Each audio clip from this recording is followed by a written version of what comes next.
बऱ्याचदा आज आपण पाहणार आहोत की स्पाइन सर्जरी म्हणजे मणक्याचे आजार आणि त्याला लागणारे उपाय. नॉर्मली आपल्याला बऱ्याचशा गोष्टींमध्ये जर आपण पाहिलं तर हॉस्पिटलमध्ये येणारे 50% पेशंट हे मणक्याच्या आजाराने ग्रस्त असतात. दुखणं, कंबर दुखणं, मान दुखणं, पायाला हाताला मुंग्या येणं, जास्त चालता न येणं, असे बरेचसे त्रास असतात. तर बऱ्याचदा हा गैरसमज असतो की प्रत्येक पेशंटला मनात मणक्याचं जर दाखवलं तर बऱ्याचदा ऑपरेशन लागतं आणि ऑपरेशन नंतर बऱ्याचशा गोष्टी डिफिकल्ट होतात. तर तसं नाहीये.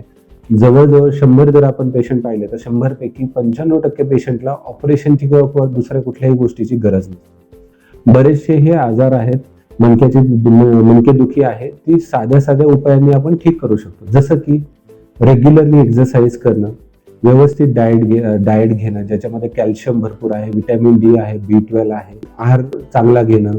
त्याच्याशिवाय आपलं लाईफस्टाईल आणि वर्क मॉडिफिकेशन म्हणजे काय की आजकाल बरेचसे जण जे IT मध्ये किंवा जे बसून जॉब करतात त्यांना कंटिन्युअस बसून त्यांचे मसल डिस्फंक्शन होतात. तर आपल्याला त्याला अर्गोनॉमिक्स म्हणजे प्रॉपर कसं बसायला हवं, कसं काम करायला हवं, इव्हन शेतात जाणाऱ्या मी कसं जड उचलताना कसं उचलायला पाहिजे, ह्या जर आपण मॉडिफाय केल्या तर बऱ्याचशा गोष्टी ह्या ठीक होतात आणि 95% पेशंटला कुठलेही त्रास होत नाही पुढे जाऊन.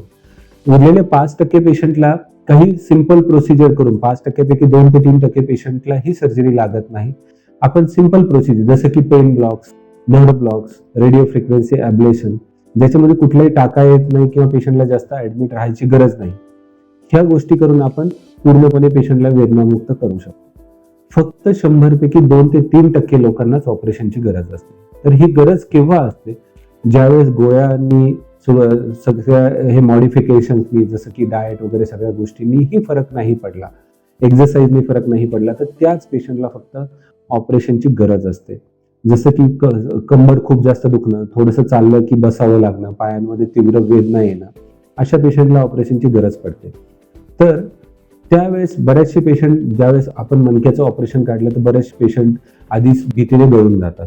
तर भीती वाटण्याचं तसं काहीही कारण नाही. आजकाल हे नवीन तंत्रज्ञान आलेलं आहे. आपण मायक्रोस्कोपिक किंवा इंडोस्कोपिक सर्जरी करतो, रोबोटिक सर्जरी करतो, ज्याने पहिला गैरसमज हा असतो की पेशंटचं जर मणक्याचं ऑपरेशन झालं तर पेशंट बसून राहतो, झोपून राहतो, चालता येत नाही.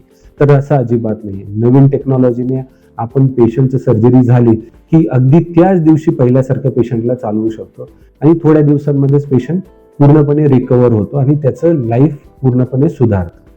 तर सगळ्यात अगोदर तर पहिला गैरसमज की प्रत्येक पेशंटला ऑपरेशन लागत नाही आणि जरी ऑपरेशनची गरज पडली तर पेशंट अगदी वेळेत जर उपचार केले, योग्य उपचार केले तर पेशंट पहिल्यासारखा अगदी ठणठणीत होऊ शकतो. धन्यवाद.